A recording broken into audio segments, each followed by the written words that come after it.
बात कर लेते हैं कोरोना की। देश में पिछले 24 घंटे में कोरोना के 91,702 नए मामले सामने आए। केस भले ही 1 लाख से कम आए हैं, लेकिन मौत का सिलसिला थमा नहीं है। 24 घंटे में 3,403 लोगों की कोरोना की वजह से मौत हुई है। 24 घंटे में 1,34,580 मरीजों को डिस्चार्ज भी किया गया है। 24 घंटे में 91,702 कोरोना के मामले आए हैं, जबकि 24 घंटे में 3,403 मरीजों की मौत भी हुई है। कुल मिलाकर 1,34,580 मरीज डिस्चार्ज हुए हैं। लगातार मामले कम हो रहे हैं कोरोना के, लेकिन ये इस वजह से कम हो रहे हैं क्योंकि आप सावधानी बरत रहे हैं। सावधानी बरतना बिल्कुल नहीं बंद करना है।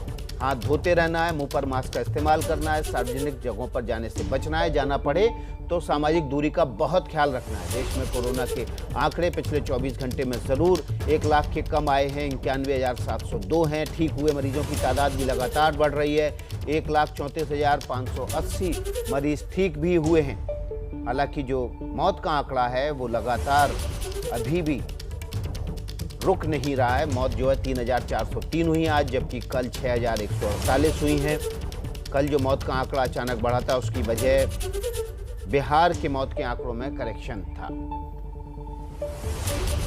ये दुर्भाग्य की बात है कि कोरोना की दूसरी लहर से बहुत सारे बच्चों के माता पिता को बचा नहीं पाए, लेकिन राष्ट्र को ये संकल्प ले लेना चाहिए कि तीसरी लहर में हम किसी भी बच्चे को कोरोना की वजह से नहीं खोएंगे, क्योंकि ऐसी आशंका है कि कोरोना की तीसरी लहर का सबसे ज़्यादा असर बच्चों पर हो सकता है। इसलिए सरकारों ने तैयारियां शुरू कर दी, क्योंकि इससे लड़ने के लिए हमें तैयार रहना चाहिए। हमारी अगली रिपोर्ट आपको बहुत ध्यान से देखनी चाहिए, क्योंकि इसमें हम आपको बताएंगे कि बच्चों को कैसे बचाना है।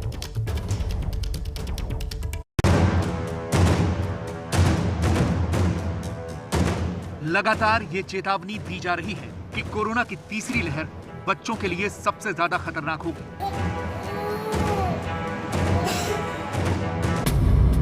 दूसरी लहर को झेल चुके देश के सामने सबसे बड़ा सवाल यह है कि कोरोना संक्रमण से बच्चों को कैसे बचाएंगे।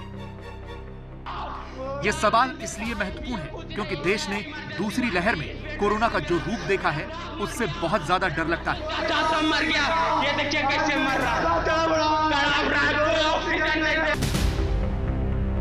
कोई भी ये नहीं चाहता कि दूसरी लहर में जैसी विपदा उन्होंने झेली, वो बच्चों को भी झेलनी पड़े। इसीलिए केंद्रीय स्वास्थ्य मंत्रालय की तरफ से बच्चों के लिए गाइडलाइंस जारी की गई है। इन गाइडलाइंस में बताया गया है कि अगर बच्चा कोरोना संक्रमित हो जाए तो क्या करना है। तो सबसे पहले इलाज की बात करते हैं। गाइडलाइंस के मुताबिक बच्चों को अगर बुखार है तो हर 4 से 6 घंटे में पैरासिटामोल देनी है। खांसी के लिए गर्म पानी से गरारे करने हैं। असिम्प्टोमेटिक और माइल्ड केस में स्टेरॉइड का इस्तेमाल नहीं करना है। सिर्फ अस्पताल में भर्ती गंभीर रूप से बीमार बच्चों को ही स्टेरॉइड देना है। चेस्ट स्कैन तभी करवाना है जब बहुत जरूरी हो। बच्चों को रेमडेसिविर बिल्कुल नहीं देनी है। असिम्प्टोमेटिक और माइल्ड केस में किसी भी जांच की जरूरत नहीं है। ब्लड या यूरिन टेस्ट सिर्फ गंभीर रूप से बीमार बच्चों के होंगे। अब ये देख लीजिए कि आइसोलेशन के लिए क्या गाइडलाइंस बनाई गई हैं। बच्चों के लिए मॉनिटरिंग चार्ट बनाना होगा। बुखार, बीपी, ऑक्सीजन लेवल 12 घंटे में 4 बार चेक करें। यह भी देखना होगा कि कहीं बच्चे के नाखून या होंठ नीले तो नहीं हो रहे। ऑक्सीजन लेवल 90 से 93% हो तो निगरानी ज्यादा रखें। ऑक्सीजन लेवल कम होने पर निमोनिया हो सकता है। आइसोलेशन में रह रहे बच्चों से लगातार संपर्क में रहें। उनसे पॉजिटिव बातचीत करते रहें। फोन या वीडियो कॉल से भी बात कर सकते हैं। गाइडलाइंस में बच्चों के लिए एक 6 मिनट का वॉक टेस्ट बताया गया है। यह वॉक टेस्ट असिम्प्टोमेटिक और माइल्ड केस में जरूरी होगा। ऑक्सीजन सैचुरेशन समझने के लिए इस टेस्ट की जरूरत होगी। घर पर ही बच्चों को 6 मिनट की वॉक कराएं। 12 साल से ऊपर के बच्चे बड़ों की निगरानी में यह टेस्ट कर सकते हैं। बच्चे की उंगली में पल्स ऑक्सीमीटर लगा दें। कमरे में 6 मिनट तक लगातार चलने को कहें। लगातार ऑक्सीजन सैचुरेशन के स्तर को देखें। अगर ऑक्सीजन लेवल 94% से कम हो तो सतर्क हो जाएं। बच्चे को सांस लेने में समस्या हो तो अस्पताल में भर्ती कराएं। 6 से 8 घंटे पर घर में रहकर यह टेस्ट किया जा सकता है। जिन्हें अस्थमा हो उन्हें यह टेस्ट बिल्कुल नहीं कराना है। मास्क का इस्तेमाल कैसे करना है अब ये भी समझ लें। 5 साल या इससे नीचे के बच्चों को मास्क लगाना जरूरी नहीं होगा। 6 से 11 साल के बच्चे घर वालों की निगरानी में मास्क लगाएं और 12 साल से ऊपर के बच्चे बड़ों की तरह मास्क लगाएं। ये गाइडलाइंस इस्तेमाल के लिए हैं। इससे सतर्क रहने की जरूरत है, घबराने की नहीं। वैसे अच्छी बात यह है कि जल्द ही बच्चों के लिए भी वैक्सीन मिल सकती है, क्योंकि देश में 12 से 18 साल के बच्चों पर कोवैक्सीन का ट्रायल शुरू हो गया है। पटना के एम्स में ट्रायल में ज्यादातर वो बच्चे शामिल हुए जिनके माता पिता डॉक्टर हैं। ये सत्यम है, जिनकी मां वीणा खुद एक डॉक्टर हैं। सत्यम भी बच्चों के वैक्सीन ट्रायल में शामिल हुए हैं। मैंने अपने घर में बच्चों से बात किया, उनको सारी जानकारियाँ दी, डिस्कस किया और एक तरह से डिसीजन इन्हीं लोगों पे छोड़ दिया कि जैसा तुम फील करते हो तो हम लोग सब साथ मिल करके डिस्कस कर सकते हैं, आगे बढ़ सकते हैं। ये जरूर मैंने कॉन्फिडेंस दिलाया था कि इसके साइड इफ़ेक्ट्स बहुत ही मामूली हैं। ट्रायल के लिए जाते वक्त डर ही लग रहा था कि अगर ट्रायल में कुछ प्रॉब्लम आती है तो मुझे भी कोई ऐसी बीमारी हो सकती है।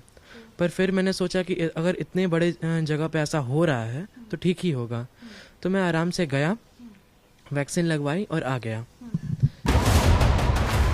लेकिन डर इसलिए लगता है क्योंकि लोग अभी भी बड़ी लापरवाही बरत रहे हैं। यह महाराष्ट्र का नागपुर शहर है, जहां कुछ दिन पहले ही बहुत बुरा हाल था। शहर में कोरोना के हजारों मरीज थे, लेकिन अब नागपुर अनलॉक हुआ है तो भीड़भाड़ फिर से बढ़ गई है और ऐसी बढ़ी है कि लोग सोशल डिस्टेंसिंग का पालन नहीं कर रहे। ये तस्वीरें इसलिए चिंता बढ़ाती हैं क्योंकि कई ऐसे देश भी हैं जहां फिर से तीसरी लहर दस्तक दे रही है, जैसे इंग्लैंड में, जहां एक हफ्ते में 2 गुने कोविड केस हो गए हैं। यहां हर रोज औसतन 11,908 संक्रमण के केस आ रहे हैं। पिछले हफ्ते ये संख्या 5,677 थी। यही हाल मलेशिया का भी है, जहां तीसरी लहर के बाद लॉकडाउन लगाया जा चुका है। लगातार केसेस बढ़ रहे थे, जिसकी वजह से मलेशिया को 14 जून तक लॉकडाउन लगाने के लिए मजबूर होना पड़ा। अफ्रीकी देश युगांडा में भी कोरोना कहर बरपा रहा है। ये देश दूसरी लहर से बुरी तरह प्रभावित है। मई के अंत से युगांडा में लगातार रोज आने वाले केसेस बढ़ रहे हैं। युगांडा में आज भी 55,000 केस एक दिन में आए हैं और 392 लोगों की मौत हुई है। इसीलिए हम लगातार ये आगाह कर रहे हैं कि सावधानी बरतनी होगी।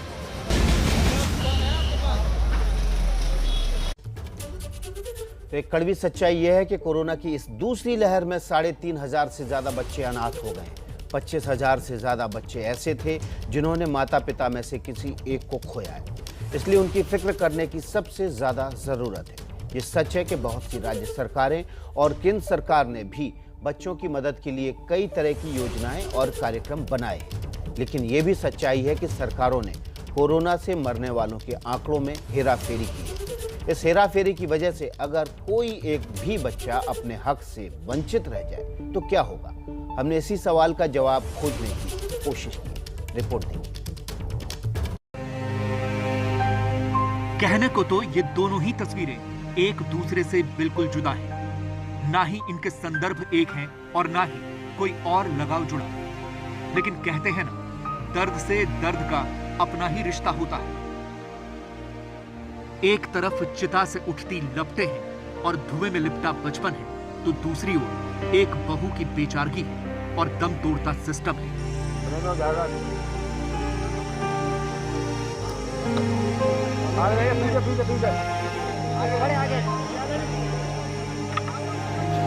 दोनों ही तस्वीरों में दर्द है, लाचारी है, बेबसी है, बेचारगी है। कहने को कुछ भी नहीं, समझने को सब कुछ है।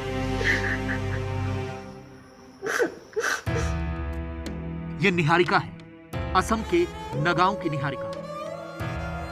जरा सोचिए, जब निहारिका अपनी पीठ पर अपने कोरोना संक्रमित ससुर को उठाकर चली होगी तो सिस्टम के मुंह पर कितनी कालिख बनी होगी। इसी 2 जून की ही तो बात है। निहारिका दास के ससुर कोरोना संक्रमित हो गए। पति घर पर थे नहीं और रास्ता इतना खराब था कि रिक्शा भी किया तो काम नहीं आया। स्वास्थ्य केंद्र तक पहुंचने के लिए निहारिका को कोई मील भर से भी लंबा सफर पैदल ही तय करना पड़ा, और वो भी ससुर को पीठ पर लादकर। लेकिन किस्मत को कुछ और ही मंजूर था। तमाम कोशिशों के बावजूद वो अपने ससुर को बचा नहीं पाई।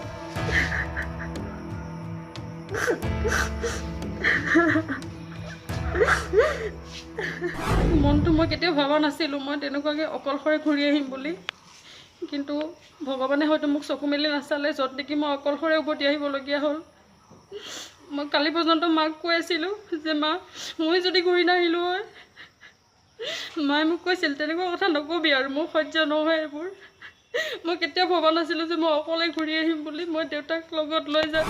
अपने कंधे पर अपने ससुर को ले जाती हुई एक बहू की वेदना शब्दों में बयां करना बड़ा मुश्किल है, लेकिन सिस्टम पर सवाल जरूर खड़ा हो जाता है कि जो लोग वहां खड़े होकर तस्वीरें खींच रहे थे, वीडियो बना रहे थे और सवाल के घेरे में खड़े हो रहे थे, क्या उन पर यह सवाल नहीं उठता है कि मानवता भी भूल गए? और क्या सिस्टम पर जो बड़े बड़े वादे और दावे कर रहा है कि सब कुछ ठीक चल रहा है, वो इन तस्वीरों को देख के खुद ही समझ ले कि आखिरकार जमीनी स्तर पर चल क्या रहा है। किसी अपने का यूं अचानक चले जाना क्या होता है, कोई इस 14 साल की बच्ची से पूछे जिसका सब कुछ ही घंटों के भीतर हमेशा हमेशा के लिए छिन गया।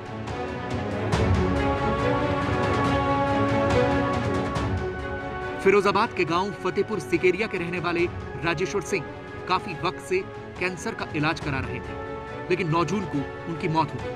पत्नी ने पति की मौत की खबर सुनी तो हार्ट अटैक से उसकी भी मौत हो गई।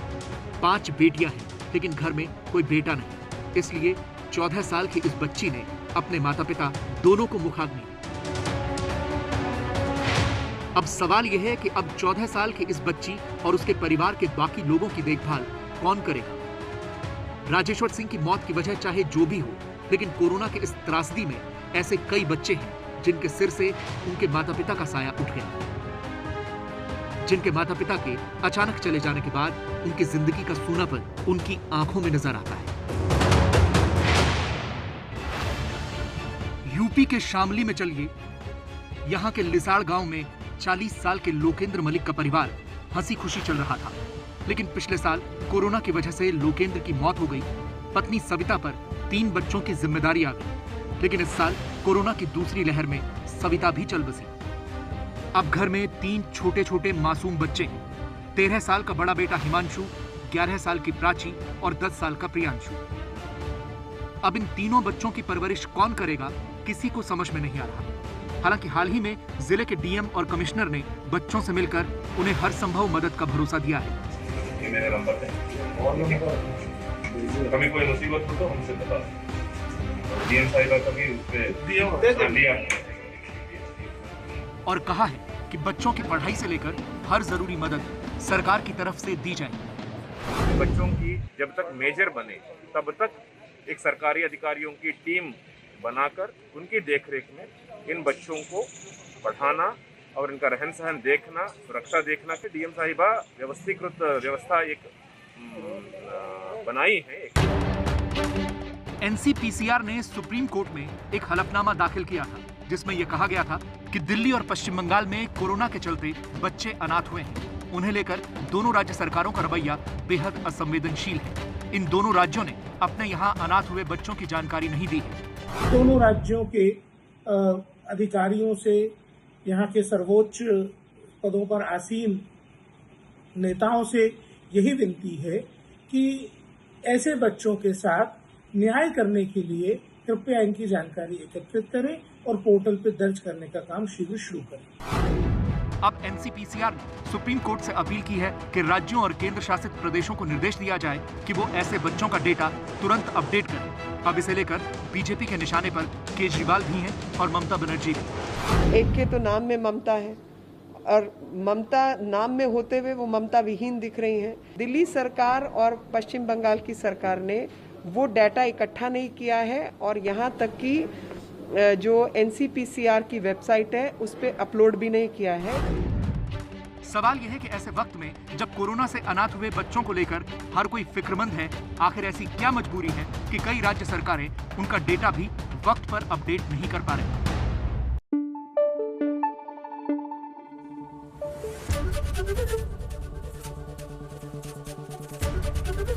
एबीपी न्यूज आपको रखे आगे।